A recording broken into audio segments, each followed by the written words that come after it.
Ukiona dalili hizi tatu kwenye mzunguko wako wa hedhi, hautakiwi kuzipuuzia kwa sababu ni dalili za hatari sana.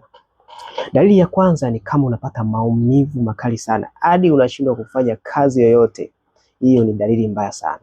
Na dalili ya pili ni kama hedhi inakuwa haieleweki, inatokwa damu nyingi kupita kiasi au damu inakuwa ya mabonge mabonge ya damu.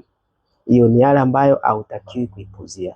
Na dalili ya tatu ni kama unapitisha mwezi mmoja, miezi miwili au zaidi bila kuona hedhi, au hedhi inajirudia rudia mara 2 hadi mara 3 kwa mwezi.